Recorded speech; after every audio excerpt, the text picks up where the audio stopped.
It's a question that seems simple enough. What's it like being Black? Is it really different from being any other color? Not a simple question, but an honest question, one that deserves an honest answer. I'm Taronda Thomas. And I'm Byron Reed. Over the past year, we've seen so much racial tension that everyone keeps on saying, we need to have a conversation, one that takes courage. In fact, that's where the name of the special comes from. Yeah, we were meeting with local community leaders when Dr. Ryan Ross, an education advocate, came to us and said, we need to have courageous conversations about race, about life, what's different and what's the same. From the young activist to a woman who's seen more than a century, we're getting their perspective. And we begin that frank and honest conversation right now. Being Black in Colorado is like being invisible.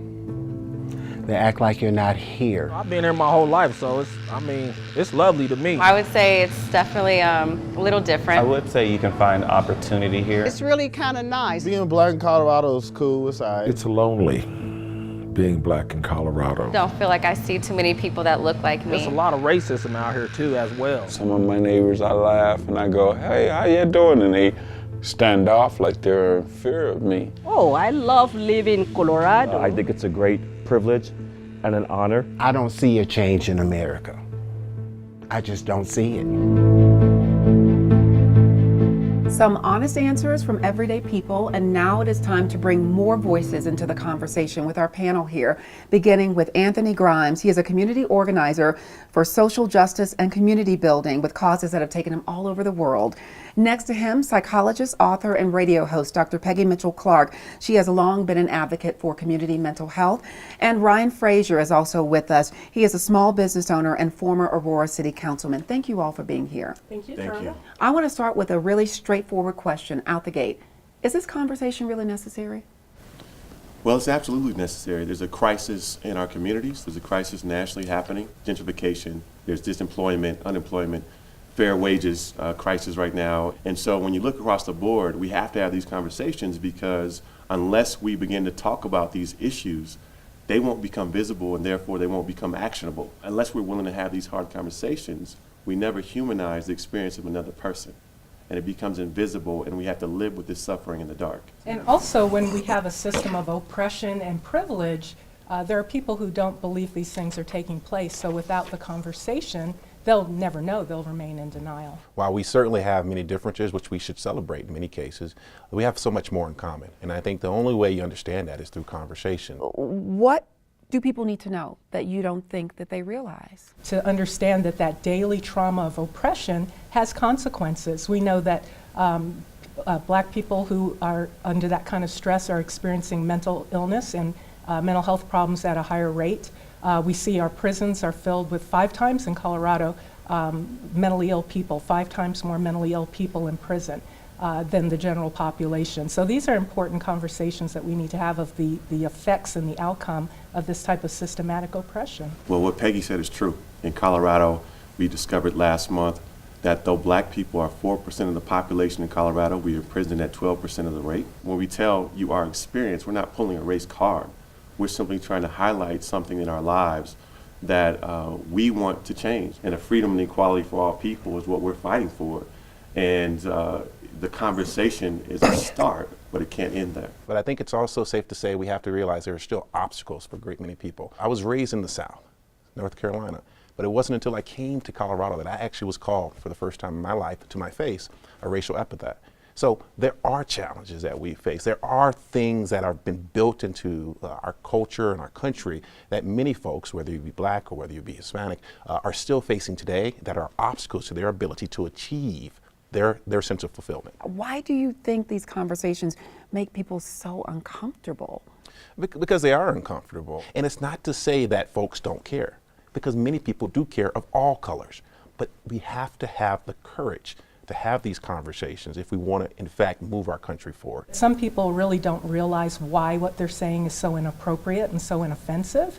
And when we speak out as Black people, it's really holding up a mirror to those people to truly see themselves, and it's not always a pretty picture. And that can be very uncomfortable for some people. So I think these are courageous conversations that need to be had where we're not so defensive. I think change is by nature uncomfortable, and therefore people resist it.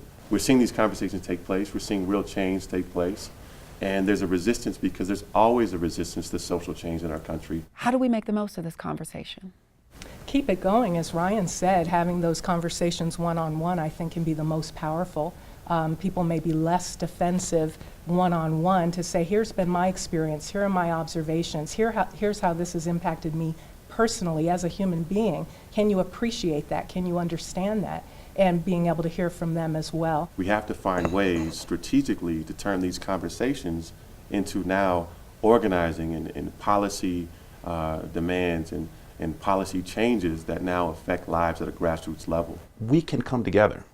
And it's through that process that ultimately we can achieve real progress in our country. And I think whether you're black, white, or Hispanic, whether you're liberal, conservative, or somewhere in between, we all have an interest as Americans, as people of the world, in doing everything we can to try to make it a little bit better for those who are coming behind us. Well, you all have said so much, and every single thing you've said is valuable. So, Dr. Pegg, Anthony, Ryan, thank you so much for starting this courageous conversation.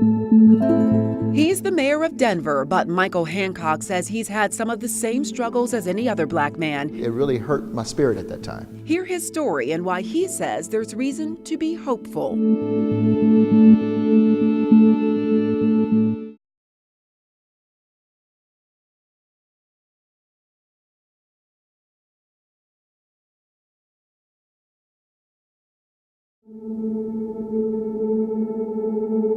We're continuing our courageous conversation by interviewing Mayor Michael Hancock of Denver. Thank you so much for being with us. Tarana, anytime. It's really my pleasure to be with you. Yeah. You know, I get to talk to you about a lot of official things, but not a lot of personal things. You grew up in Denver. Yes. You're the mayor of Denver now. So I'm going to ask you a really candid question. Yeah. As an African-American man and the mayor, you have it any better than the rest of us?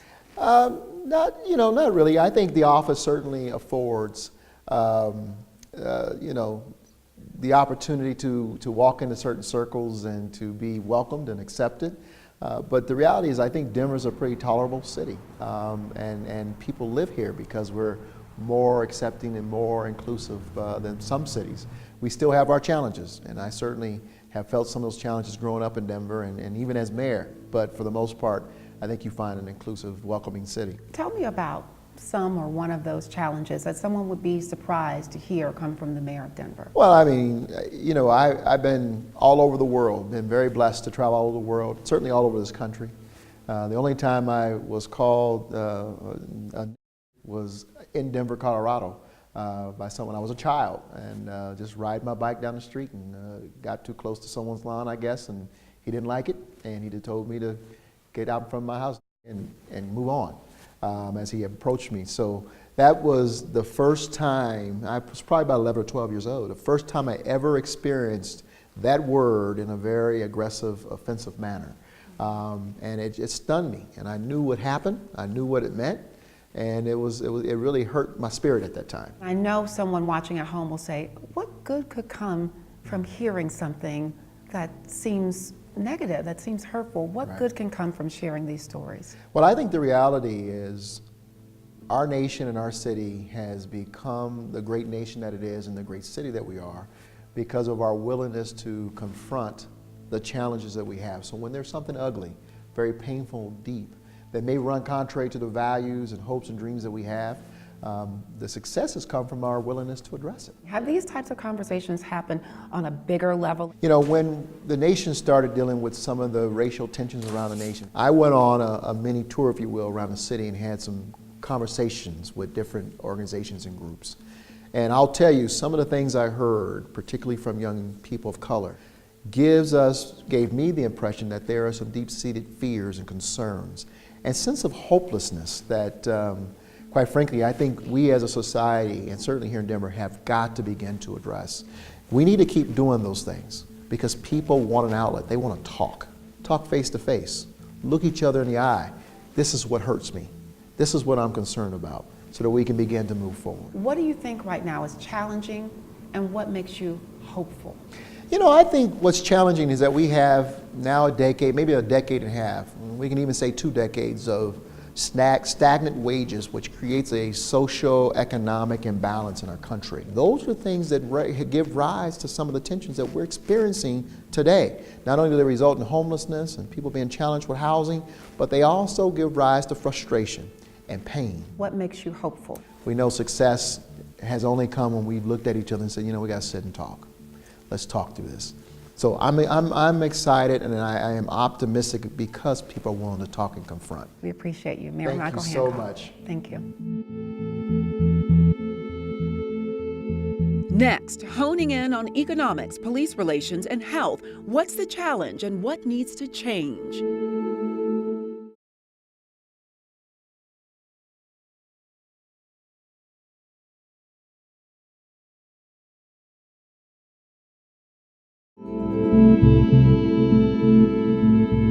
Our courageous conversation continues with some very specific issues and a panel that's perfect to talk about each one of them.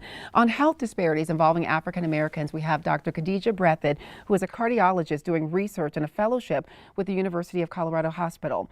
For perspective on police and community relations, we have Vincent Bowen, who is part of the founding core group of Black Lives Matter 5280. And to discuss the need for economic and educational opportunities, Steve White, president of the West Division of Comcast, one of few African Americans to hold such a role. Thank you all so much for being with us. Vincent, I'm going to start with you because I can tell you right now, people are watching thinking they already know what you're going to say. We know that police community relations are a challenge, a problem, but let's get beyond that. Let's widen the scope. Why is that an issue? How did we get there? Sure, and I want to thank you for giving voice to that perception out there. Because we are part of a system which criminalizes, minimizes, and demonizes Black life, particularly gay and queer Black life, we are in a situation where we have to look for ways to get out of that system and change the narrative. I want to get to another issue with you, Dr. Breathitt. Looking at health, do we still see health conditions that disproportionately affect African Americans? As we've been hearing this message for so long, is that still true? And what's it based on? It's important to recognize that African Americans have the highest rates of heart disease and are the most likely to die from this disease. And this is something that we can prevent. I want to ask, is there a barrier to access? How do we still see this? Absolutely. And there are a lot of problems that we're not going to be able to fix all at once, but I think by being aware, by voting, by seeing a physician, by exercising regularly, we can actually really make a difference in this major problem. Steve, I want to turn the conversation to you. What do you have to contribute in this conversation about economic and educational opportunities? Well, one, it's about access and opportunities. That's why a great opportunity is for us to increase diversity within the corporate board suites. Not only can we create jobs and opportunities for others, but we also have access to creating jobs and opportunities for independent companies and vendors. So it's really about creating access, and sometimes those doors aren't always open, and that's why my job and others like me, our job is to make sure that access is there. Vincent, are you seeing a connection here? Absolutely, and I think that Steve is a wonderful example of what is good about the corporate model and what is challenging about it. If we don't have those constituents, if we don't have those woke folks in the right place, then those sorts of accesses don't happen. So it's kind of like a collaboration. So is a collaboration the answer for each of the issues that you are bringing up, or is it more of an individual solution for each issue? Khadija, I want to start with you. Absolutely, because it's a sphere of influence. There are multiple parts of this whole problem that we have to attack from each level. So could you link to healthcare with what you're speaking of, Absolutely. And also the connection of just positive images. Because oftentimes, particularly in my business, which is the media business, images can paint one picture when something else is really going on. So the more we can continue to educate, provide positive images, that's that whole sphere of influence. Vincent, would you think that working as a collaboration with all of these perspectives is something that would help with that mission, going back to that community involvement in those relations? Absolutely, and I alluded to something called a community effort where we want to try and sort of take ourselves out of an extractive system. We are endeavoring, Black Lives Matter 5280.com, is endeavoring to purchase property in Park Hill to build affordable housing and start a collaborative, cooperatively owned community grocery store that will address some of the health issues that Khadijah's talked about, address some of the economic issues by giving people an opportunity to work in their community, to own part of a store in their community. Reinvest back in their community. And reinvest and use our own economic activity. I love how you all have just created a big circle, one thing impacting the other. So we thank you so much for continuing this courageous conversation, Dr. Khadijah Breathitt, Vincent Bowen, and Steve White. Thank you. Thank you. And still to come, one way to measure progress is through the eyes of someone who's seen it all. At 104 years old, she's the one who can tell us how far we've really come. When Courageous Conversations continues.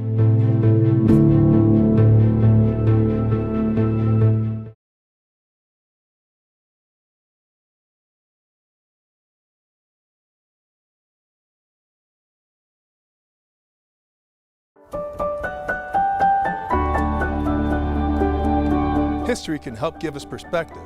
Bernice McLeod knew that. He took all the pictures you see behind me here, courtesy of the Denver Public Library. McLeod chronicled life in African-American neighborhoods in Denver. It's a perspective you wouldn't find in major newspapers at the time, but it's one we're so glad we have now, because history can give us an appreciation of where we've come from. In the late 1800s. When we talk about history, just like everyone else, looking for a less strenuous place to live. Seeing how far we've come is a lesson that puts it all in perspective. Wanting to get out of the South and the pressures of segregation and Jim Crow. To escape tedious work and no resources, newly freed slaves moved west, hoping to find a better future. Even in 5 Points, these people came this way because the jobs were here. But segregation laws at the time kept African Americans to one part of the city. They created all the businesses that they needed down here, making 5 Points a pretty unique neighborhood. And the fact that everyone lived here meant that all of the professional people lived next door to the everyday people. A growing neighborhood where neighbors still looked out for one another.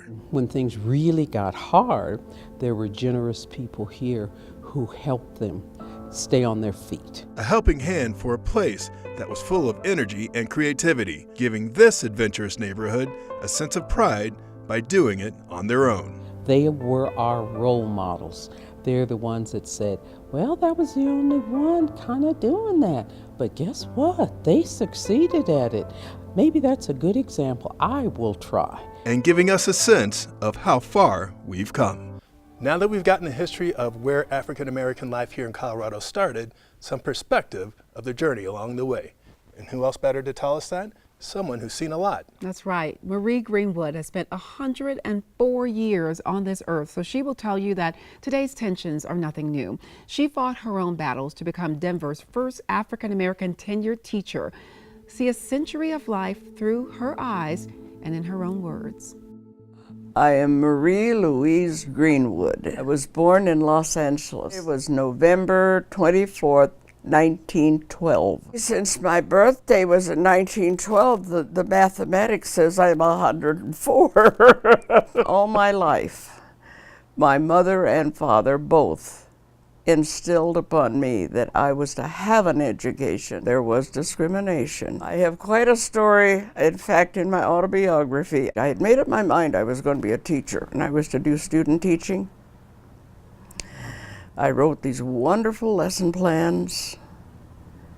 I never got to teach a class. I had learned from my parents not to let anything bother me discrimination-wise, because they had told me I'm as good or better than anyone else. The principal at Whittier School had informed the board that she would be happy to have an African American teacher. It was the first time that they hired an African American teacher. 20 years later, I integrated for the first time. Now, we're moving into a whole new era. Our people now know more, are stronger, and whatever we might have lost, they're ready now to let's do something about it. I don't know whether these protests will be of any good, but they certainly can't be of any harm. Worrying about things is not going to help you one little bit.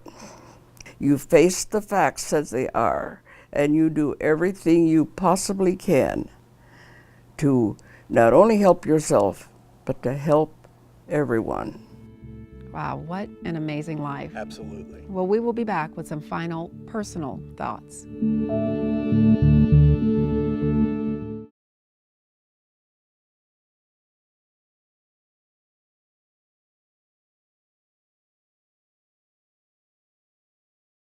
So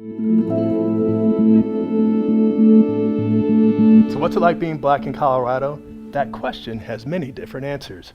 For me, being black in Colorado is complex. You know, growing up in the Midwest and living in Colorado for nearly 20 years, I realized that being black can have its challenges, but we as African Americans can't use race to get in the way of achieving great things. So it's overcoming those obstacles and not getting in the way of our own selves that makes being black anywhere complex. And I'd say being black in Colorado is a little lonely. Not seeing many people who look like you and still being okay with who you are. It can be a lot to ask of this Louisiana girl who just remembers having doors slammed in her face when she moved to an all-white neighborhood and just wanted to make a new friend. The times when I've gotten racist emails and found my name and threats on a hate group's website, things that are hard to think about but are important to talk about. And that's why we started the Courageous Conversation. And we hope that you will keep this conversation going.